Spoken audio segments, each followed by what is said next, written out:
తమ్ముళ్లలో కూడా కోరికలు పెరుగుతున్నాయి. ఎప్పుడైతే ఇప్పుడు మంత్రి పదవులకు సంబంధించి త్వరలో నాగబాబుకి మంత్రి పదవి కన్ఫర్మ్ అని తెలిసిందో, తెలుగుదేశం పార్టీలో ఉన్న సీనియర్లు, వాళ్ళ అనుచరులు తమ నాయకుడిని కూడా మంత్రిని చెయ్యాలి అనే డిమాండ్స్ వినిపిస్తున్నారంటే ఇలాంటి వాళ్ళ పేర్లు ఉత్తరాంధ్ర నుంచి, విశాఖ నుంచి గంటా శ్రీనివాసరావు గారి పేరు వినిపిస్తోంది. ఈయన గతంలో కూడా టీడీపీ హయాంలో మంత్రిగా పనిచేశారు. అలాగే ఉత్తరాంధ్రలో ఆయన కొన్ని నియోజకవర్గాలు ఉంటాయి.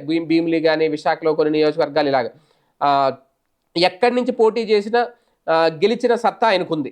ఓటమి అనేది ఆయన అంటే నియోజకవర్గం మారినా సరే వరుసగా ఒకే నియోజకవర్గంలో గెలవడం వేరు, ఏ నియోజకవర్గంలోనైనా గెలిచి చూపించడం వేరు. ఆ రికార్డు గంటా శ్రీనివాసరావు గారికి మాత్రమే ఉంది.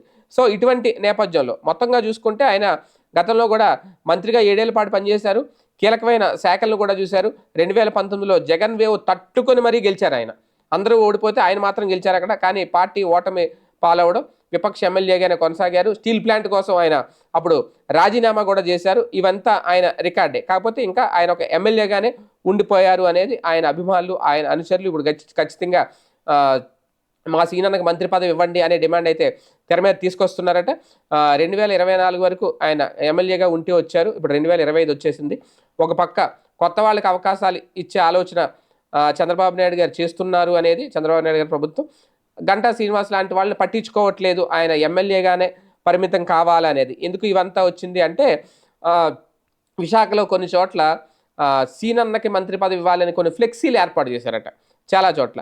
ఆ ఫ్లెక్సీలు హడావుడి చేసి ఒక ప్రయోగం అని అనుకోవాలా ఇది, లేదంటే నిజంగా అభిమానులు చేశారు, ఏది ఏమైనా కనుక చూసుకుంటే 2 రోజుల క్రితం చూసుకుని AP TDP president Palla Srinivasarao తనకి మంత్రి పదవి కంటే పార్టీ ప్రెసిడెంట్ పదవి ఎక్కువ అన్నట్టుగా మాట్లాడిన నేపథ్యంలో ఇంకా కొన్ని రోజులు ఆ పదవిలోనే కొనసాగుతాను అని చెప్పిన నేపథ్యంలో విశాఖ జిల్లాలో మంత్రి పదవి కనుక ఇస్తే ఖచ్చితంగా గంటాకి ఛాన్స్ వస్తుంది అని కూడా ఆయన నమ్ముతున్నారట. అలాగని చెప్పి పల్లా శ్రీనివాసరావు వద్దని అయితే ఏం చెప్పలేదు మంత్రి పదవి. ఆయన గాజువాక నుంచి ఆయన కూడా గెలుచున్నారు కాబట్టి ఎమ్మెల్యేగా ఖచ్చితంగా ఆయనకు కూడా వచ్చే అవకాశం ఉంటుందని. కాకపోతే విశాఖకి ఒక బెర్త్ అయితే ఖాయం క్యాబినెట్లో అనుకుంటున్న నేపథ్యంలో మరి ఆయన కాదని ఈయనకిస్తారా, గంటా శ్రీనివాసరావుకి మంత్రి పదవి మళ్ళీ మంత్రి హోదాలో కూర్చోవాలని ఉన్న నేపథ్యంలో అది వర్కౌట్ అవుద్దా లేదా చూడాలి.